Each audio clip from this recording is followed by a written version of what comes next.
Assalamu alaikum everyone. I hope you all are good and navigating your life. तो आज मैं एक और बुक रिव्यू के साथ आया हूँ और उस बुक का नाम है take back your life by Gary John Bishop. और अपनी सोच बदलो, अपनी जिंदगी बदलो। ठीक है। एक ये बुक है, एक पावरफुल सेल्फ डेवलपमेंट बुक है जो हमें ये समझाती है कि अक्सर हम अपनी लाइफ को चेंज करना चाहते हैं, लेकिन हमारी सोच, एक्सक्यूजेस, फियर और नेगेटिव सेल्फ टॉक हमें रोक देती है। वो कम बेसिक मैसेज ये है कि तुम्हारी लाइफ में चेंज तब आएगा जब तुम खुद को चेंज करने के लिए एक्शन लेना स्टार्ट करोगे। हम अक्सर कहते हैं पहले मोटिवेशन आएगी, फिर मैं सही स्टार्ट हूँ, लेकिन कल अक्सर कभी नहीं आती। इस बुक का पर्पस ये है कि हम एक्सक्यूजेस से बाहर निकले और अपनी लाइफ की रिस्पॉन्सिबिलिटी लेना स्टार्ट करें। चैप्टर 1 है आई एम विलिंग। इस लेसन का मतलब मैं रेडी हूँ और मैं करने के लिए विलिंग हूँ। हर काम के लिए मोटिवेशन या परफेक्ट मूड का वेट करना ज़रूरी नहीं। अगर तुम जिम जाना चाहते हो तो सुबह उठकर तुम्हारा मूड नहीं होगा, तो तुम कह सकते हो कि आज मूड नहीं है, कल जाऊंगा। या तुम कह सकते हो मूड नहीं है लेकिन मैं फिर भी वर्कआउट करूँ।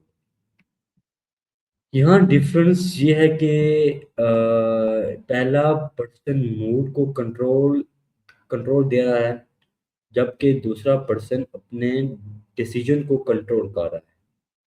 रेडी फील होने का वेट मत करो, विलिंग हो जाओ और फर्स्ट स्टेप लो।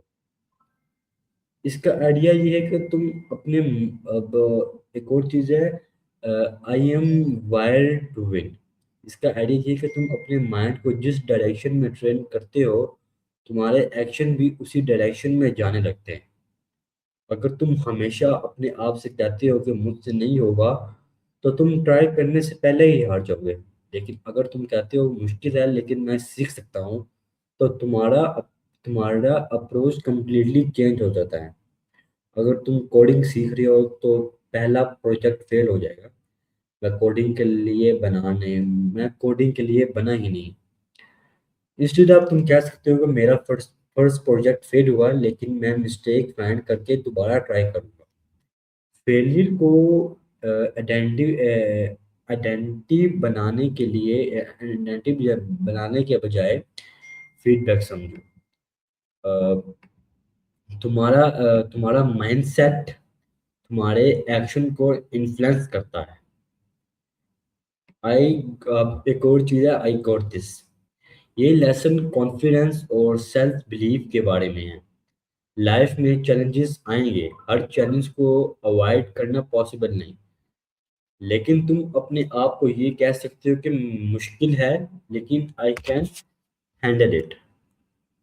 एग्जाम्पल, अगर तुम्हें स्कूल में प्रेजेंटेशन देनी है और तुम नर्वस हो, तुम्हारा माइंड कहेगा कि सब मेरे ऊपर हंसेंगे, लेकिन तुम प्रिपरेशन करो, प्रैक्टिस करो और स्टेज पर जाओ।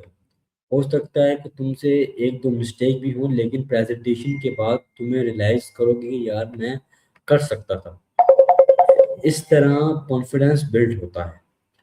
कॉन्फिडेंस पहले नहीं आता, एक्शन लेने के बाद कॉन्फिडेंस बिल्ड होता है। I am not my past. Past में की हुई मिस्टेक तुम्हारी कंप्लीट आइडेंटिटी नहीं है। हर इंसान मिस्टेक करता है। प्रॉब्लम तब होती है जब एक मिस्टेक को बार बार याद करके अपने बारे में नेगेटिव बिलीफ करना। अगर किसी एग्जाम में तुम्हारे मार्क्स लो आए हैं, तो तुम कहोगे मैं इंटेलिजेंट नहीं हूँ। इसके बजाय तुम ये कह सकते हो कि मेरी प्रिपरेशन अच्छी नहीं थी, नेक्स्ट टाइम मैं बेटर प्रिपरेशन करूँगा। दोनों स्टेटमेंट में बहुत डिफरेंस है। पहली स्टेटमेंट तुम्हें लेबल कर रही है, दूसरी स्टेटमेंट तुम्हें सोल्यूशन दे रही है। पास से लेसन लो, आइडेंटिटी मत बनाओ। हर थॉट जो तुम्हारे माइंड में आता है, जरूरी नहीं है वो सच हो। कभी कभी ब्रेन अननेसेसरी नेगेटिव प्रेडिक्शन बनाता। अगर तुम किसी न्यू पर्सन से बात करने वाले हो तो माइंड कहता है वो मुझे रिजेक्ट कर देगा, लेकिन तुम्हारे पास इसका प्रूफ नहीं है। ये सिर्फ एक थॉट है। तुम उस थॉट को बिलीव करने के बजाय कह सकते हो कि हो सकता है कॉन्वर्जेशन अच्छी हो सकता है ना हो, लेकिन मैं ट्राई जरूर करूँ। और थॉट को फैक्ट मत समझो कभी भी, ठीक है। और अब एक और चीज है अनफेयरनेस। फियर का होना वीकनेस नहीं है, फियर नेचुरल है। रियल कर्ज ये है कि फियर के बावजूद एक्शन लिया जाए। अगर तुम पब्लिक स्पीकिंग से डरते हो तो फर्स्ट प्रेजेंटेशन बहुत अनकंफर्टेबल हो सकती है, लेकिन अगर तुम हर बार प्रेजेंटेशन से एस्केप करोगे तो फिर और स्ट्रांग हो जाएगा। और अगर तुम स्लोली एक्सपोजर लो, पहले मिरर के सामने बोलो, फिर फैमिली के सामने बोलो, फिर फ्रेंड के सामने, फिर क्लास में जाकर प्रेजेंटेशन दो, तो ग्रेजुअली कॉन्फिडेंस इम्प्रूव होगा। फियर को खत्म करने का बेस्ट तरीका अक्सर उसका सामना करना होता है। अब एक और चीज है, आई एम रिस्पॉन्सिबल। ये बुक का सबसे इम्पोर्टेंट और पावरफुल लेसन है। इसका मतलब ये नहीं कि दुनिया में जो भी तुम्हारे साथ बुरा हुआ वो तुम्हारे फॉल्ट है। इसका मतलब है सिचुएशन चाहे जो भी हो, अब मैं अपने रिस्पॉन्स और नेक्स्ट एक्शन के रिस्पॉन्सिबिलिटी लूंगा। हम अक्सर प्रॉब्लम्स को ब्लेम दूसरों पर डाल देते हैं। टीचर की वजह से मार्क्स कम आए हैं, मेरे पास टाइम नहीं था, मेरे फ्रेंड्स से मुझे डिस्ट्रैक्ट कर दिया। सिचुएशन ही ऐसी थी।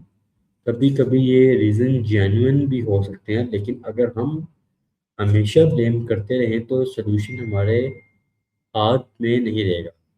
मान लो तुम्हारा एग्जाम अच्छा नहीं गया। पहला रिएक्शन, पेपर बहुत डिफिकल्ट था, टीचर ने बहुत टफ क्वेश्चन दिए। अब तुम्हारे पास क्या कंट्रोल है? ऑलमोस्ट कुछ नहीं। लेकिन अगर तुम सोचो पेपर डिफिकल्ट था लेकिन मैं नेक्स्ट एग्जाम के लिए और अच्छी प्रिपरेशन कर सकता हूँ, अब तुम्हारे पास एक एक्शन है। तुम अपनी मिस्टेक चेक कर सकते हो, वीक चैप्टर आइडेंटिफाई कर सकते हो और नेक्स्ट एग्जाम के लिए पहले प्रिपरेशन स्टार्ट कर सकते हो।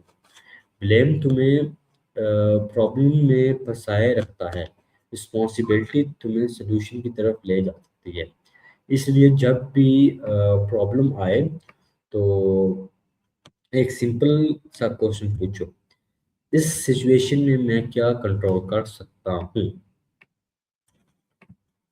अब अब हम समझते हैं कि stop waiting for the perfect time. हमारी लाइफ में बहुत सारे गोल सिर्फ इसलिए कंप्लीट नहीं होते क्योंकि हम परफेक्ट टाइम का वेट कर रहे होते हैं। मंडे से स्टार्ट करूंगा, नेक्स्ट मंथ से सीरियस हो जाऊंगा, न्यू ईयर से रूटीन बनाऊंगा, जब फ्री टाइम मिलेगा तब बुक का रिव्यू लिखूंगा। प्रॉब्लम ये है कि परफेक्ट टाइम अक्सर नहीं आता। तुम डिसाइड करते हो कि तुम रीडिंग हैबिट डेवलप करोगे, तुम्हारा प्लान है कल से रोज एक और बुक पढ़ूंगा। नेक्स्ट डे स्कूल, जिम और दूसरे काम की वजह से एक घंटा नहीं मिलता। तो तुम कहते हो चलो कल से, फिर कल भी नहीं होता। इंस्टेंट अगर तुम बोलो मेरे पास सिर्फ 15 मिनट हैं तो मैं 5 या 10 पेज ही पढ़ लेता हूँ, तो हैबिट स्टार्ट हो जाती है। अगर अगर तुम डेली 10 पेजेस भी पढ़ो तो एक मंथ में अराउंड 300 पेजेस कंप्लीट हो सकते हैं। परफेक्ट कंडीशन का वेट मत करो, अवेलेबल कंडीशन में स्टार्ट करो। स्मार्ट एक्शन, नो, ये स्मॉल एक्शन, एक स्मॉल एक्शन से स्टार्ट करो या फिर नो एक्शन, एक्शन ही ना करो। कंफर्ट जोन से बाहर निकलो। ग्रोथ और कंफर्ट जोन अक्सर एक साथ नहीं चलते। जो चीज़ तुम्हें अनकंफर्टेबल लगती है वो ज़रूरी नहीं कि बुरी हो। कभी कभी वही चीज़ तुम्हारी ग्रोथ का रीजन बन सकती है। एग्जाम्पल एग्जाम्पल अगर बताता हूँ तो इंग्लिश स्पीकिंग। मान लो तुम इंग्लिश समझ लेते हो, लेकिन बोलते वक्त नर्वस हो जाते हो। तुम सोचते हो कि अगर मेरी इंग्लिश गलत हुई तो लोग हंसेंगे। इस वजह से तुम इंग्लिश बोलना ही अवॉइड कर देते हो।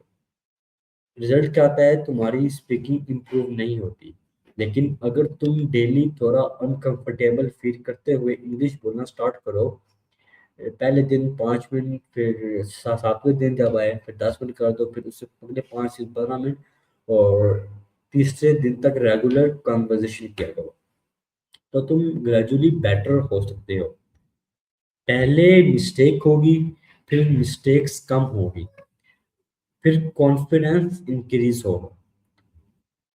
कंफर्ट जोन में रहना इजी है, लेकिन ग्रोथ अक्सर कंफर्ट जोन से बाहर होती है। तो एक और चीज है, एक्शन इज एवरीथिंग। ये पूरी बुक का एक सेंट्रल मैसेज है। नॉलेज तब तक यूजफुल नहीं जब तक तुम उस पर एक्शन नहीं लेते। तुम 100 मोटिवेशनल वीडियोस देख सकते हो, 100 सेल्फ हेल्प बुक्स पढ़ सकते हो, 50 गोल्स लिख सकते हो, लेकिन अगर एक्शन नहीं लिया तो रिजल्ट नहीं मिलेगा। अगर हम फिटनेस की एग्जांपल लें, तुम्हारा गोल है कि मुझे फिट बॉडी बनानी है। तुम फिटनेस वीडियो देखते हो, डाइट प्लान सेव करते हो, वर्कआउट रूटीन बनाते हो, लेकिन जिम नहीं जाते, तो बॉडी चेंज नहीं होगी। एक्चुअल प्रोसेस क्या होगा? आपका गोल है, अपने आपका गोल वर्कआउट है, वर्क आपका गोल है एक बॉडी बनाना, उसके लिए वर्कआउट करनी पड़ेगी, अच्छी डाइट लेनी पड़ेगी, और अच्छी नींद और कंसिस्टेंसी के साथ आपको सारा काम करना पड़ेगा। फिर ही एक प्रोग्रेस आपको मिलेगी। इसी तरह बिजनेस में है कि आपको एक आइडिया आता है, आप रिसर्च करते हो, फिर पहला प्रोडक्ट, फिर मार्केटिंग, फिर फीडबैक, फिर इम्प्रूवमेंट हो सकती है। सिर्फ आइडिया से बिजनेस स्टार्ट नहीं बनता। अब एक्शन इनपरफेक्ट हो सकता है, लेकिन इन एक्शन से बेटर लेकिन इन एक्शन से बेटर होता है। Discipline over mode. हर दिन मोटिवेशन सेम लेवल पर नहीं होती। कुछ दिन तुम एनर्जेटिक फील करोगे, कुछ दिन बिल्कुल मूड नहीं होगा। अगर तुम सिर्फ मूड के अकॉर्डिंग काम करोगे तो कंसिस्टेंसी ब्रेक होती रहेगी। एग्जाम्पल, मंडे को तुम कहो लेट्स गो जिम में फुल वर्कआउट करूंगा, वेडनेसडे यार आज थक गया हूँ, कल कर लूँ, फ्राइडे फ्राइडे तुम कहोगे आज ही मूड नहीं है। गोल करना ऐसे गोल अचीव करना बहुत ज़्यादा डिफिकल्ट हो सकता है। ऐसे गो डिसिप्लिन का मतलब यह है कि तुम अपने इम्पोर्टेंस इम्पोर्टेंट काम को सिर्फ मूड के अकॉर्डिंग डिसाइड ना करो, और अपनी इम्पोर्टेंट को,